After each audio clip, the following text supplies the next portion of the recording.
anymore. Spoil sport? What a racket you're making. Tomcats would be quieter. Do cats live in houses the way we do, Papa? Well, cats are very independent. They like to prowl and hunt and have fights. And doze curled up on the cushions. Me too. I'll tell you a story. The story is called Muffy Finds Her Dream House. Muffy the cat was looking for a house to live in because she found life in the streets very hard. She had to fight for her food and fight for a place to sleep. The streets were crammed with cars speeding along and full of people hurrying home. I'm a very sad cat. A lonely alley cat with no home, no family. I'm all alone. Life is very bitter with no one to care for. Muffy was a very lonely cat. She decided to look for a house, but not just any house, of course. It had to have with a pretty and some... Muffy was a very demanding cat. You'll never find it! You'll never find it. Even the birds chirped, "You'll never find it." But it's a very big city and the streets are full of houses. Who can tell where the road may lead? It might even lead to my dream house. Muffy was a very optimistic cat. She ran and ran until she finally saw a house she thought she liked. It stood at the edge of a flowery meadow. Muffy put on her best manners and her sweetest smile before she said anything. Cats understand the language houses speak. Hello, I'm Muffy. I think you look very neat and pretty with your rosy roof and your bright green shutters. I'm looking for my dream house and I think you might be it. Maybe, maybe not. We'd have to see. Things must fit together neatly. A place for everything and everything in its place. The broom is for the dust. The pot belongs on the stove. And the blanket on the bed. No house can be respectable unless it is orderly. The dog belongs at the gate and the cat in the attic. Really? What about meals? Whatever is proper, of course. Stew for the people, dog food for the dog, and cat food for the cat. That's the proper way.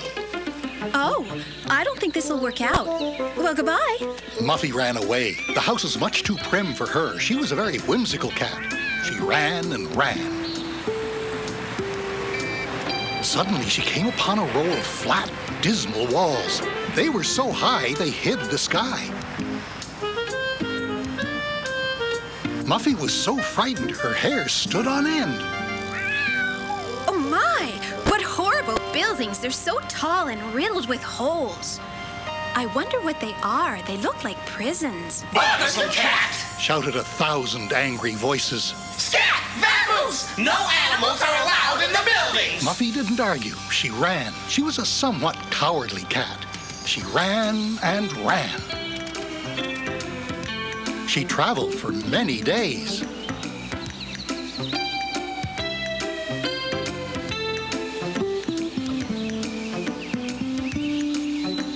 On her voyage, she saw large houses and small ones. She saw grand estates and charming cottages.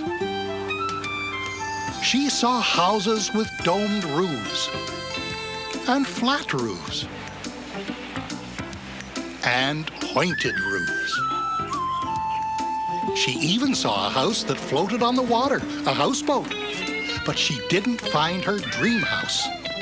Some houses almost won her heart, though. The one she liked best was old Mrs. Rowley's house with its garden full of plump sparrows and its lace curtains, the soft cushions scattered about, the small dishes ready to be heaped with good things to eat. And old Mrs. Rowley with her kind voice and gentle hands. Muffy spent many happy days at old Mrs. Rowley's house.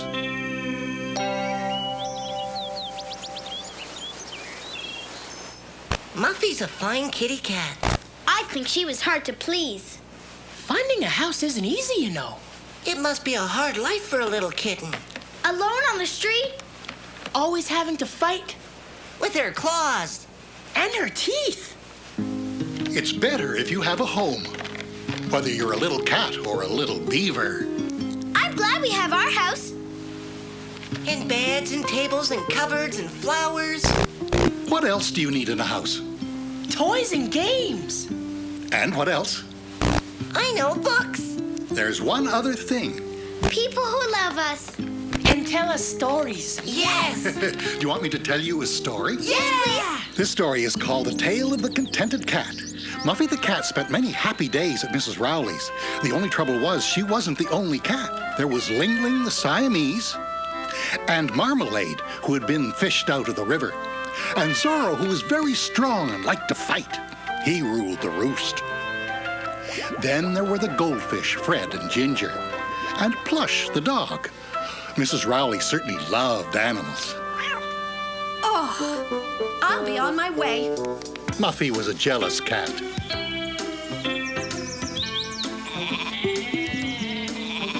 All the same, somewhere in this wide world there must be the perfect house. I know it's waiting for me. After all, the roads are long. Surely in the end, one of them will lead to my dream house. Muffy was a patient cat, but at last she grew tired of searching for her house in vain. She decided to return to the street where she was born. Who knows? Maybe I'm not meant to settle down. Maybe I was born to be an alley cat. And if the streets are to be my home, I'd better learn to like them. In spite of the brawls and the danger. It may be a hard life, but I'm free when I live in the street.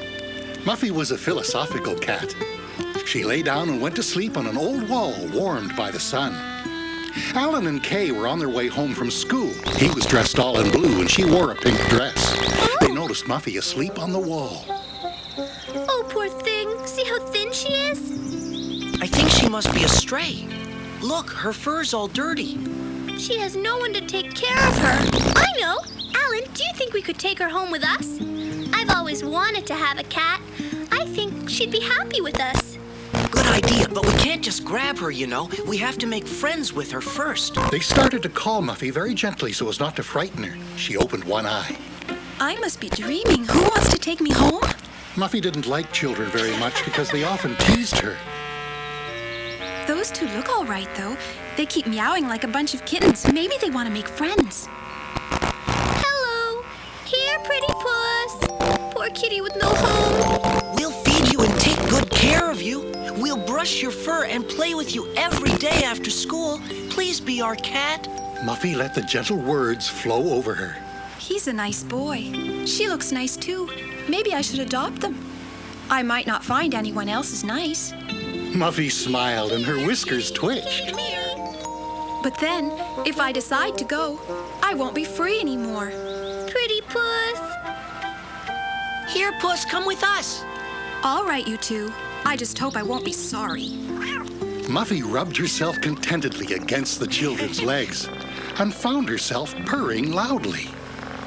The three of them made fast friends and started to discuss their future.